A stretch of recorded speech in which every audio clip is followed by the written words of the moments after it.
after all this time, the reason that I really want to speak out right now is that I really need some closure with this situation. A few months ago, my friends and my family had been mentioning to me this book that they thought I had to read, asked me if I knew the book was out there, and of course I didn't.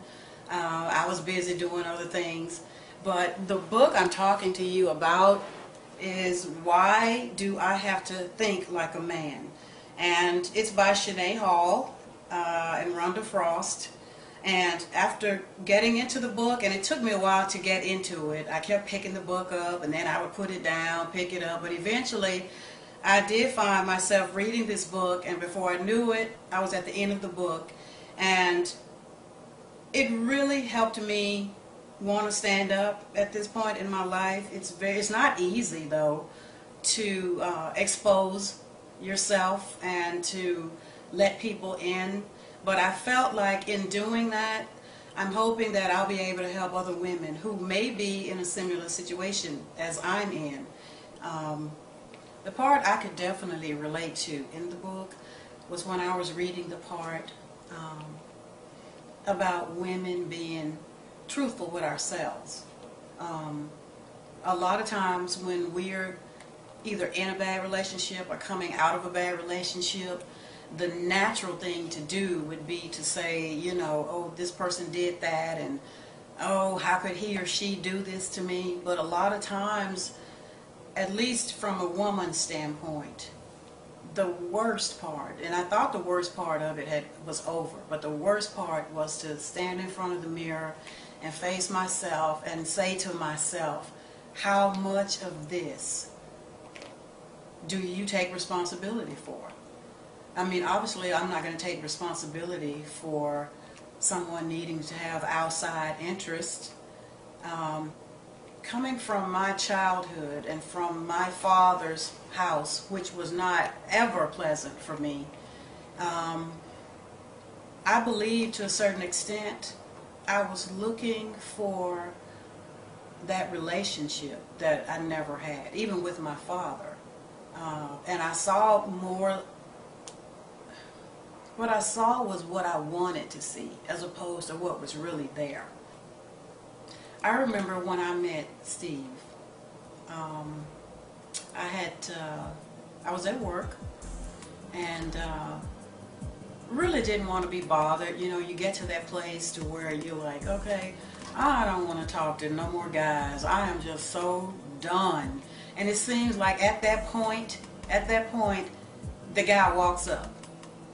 I don't know if you guys have ever had that happen to you, but the moment you decide, I'm done, here this guy comes, and I'm at work, and I'm minding my business, and I was just coming back in from lunch. I was with one of my girlfriends, and she said, wow, it seems like you have a fan.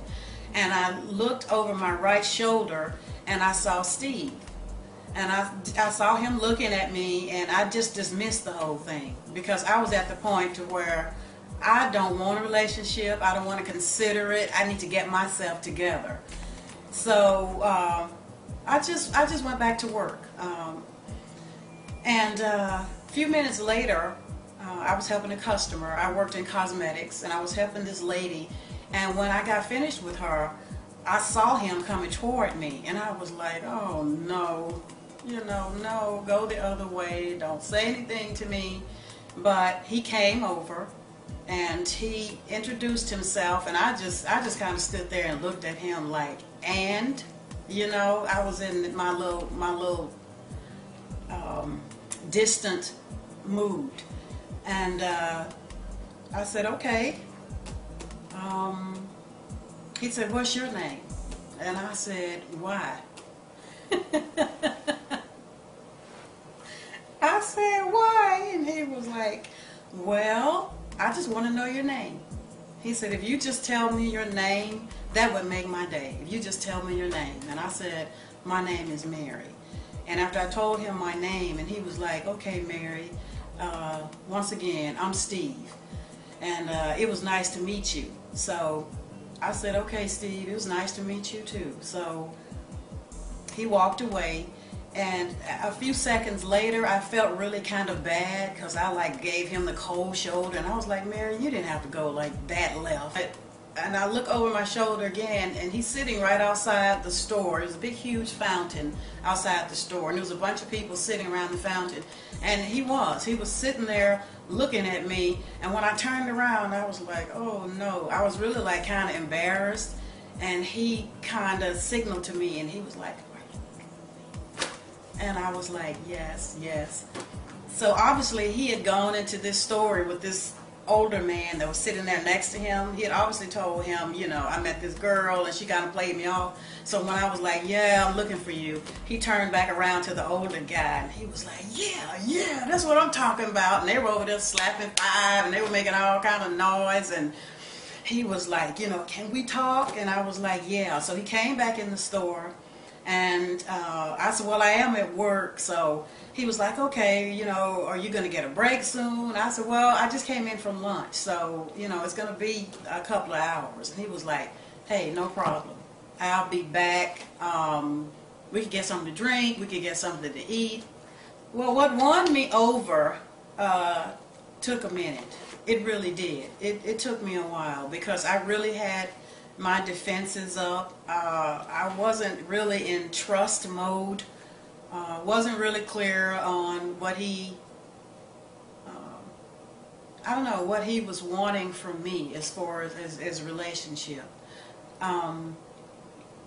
So fast forward some months later, he kept calling. He would actually send me poetry. He would write poetry for me. He sent flowers to my job.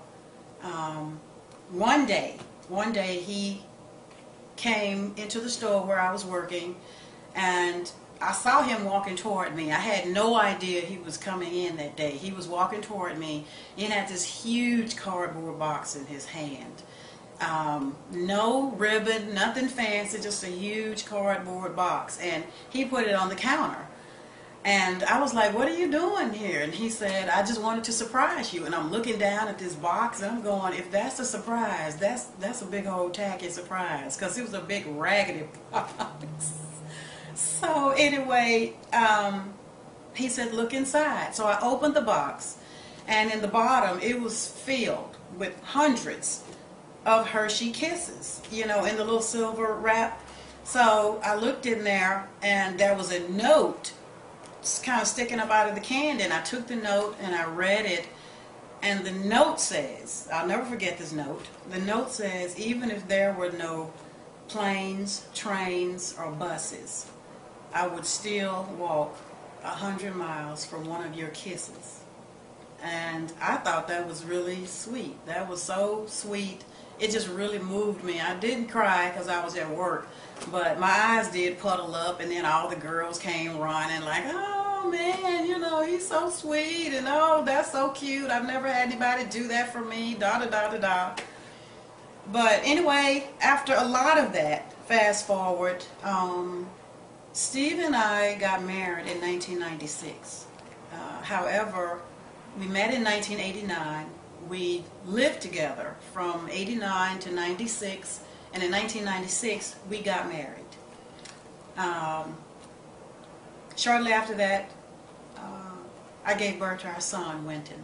It was wonderful.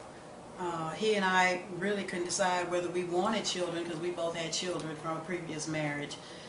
But after we did get married, we really wanted to have a child between us. So I gave birth to Winton.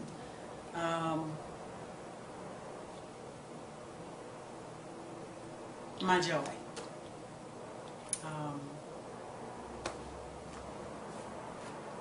I have to take a moment, because every time I think of my son, it wasn't an easy carry.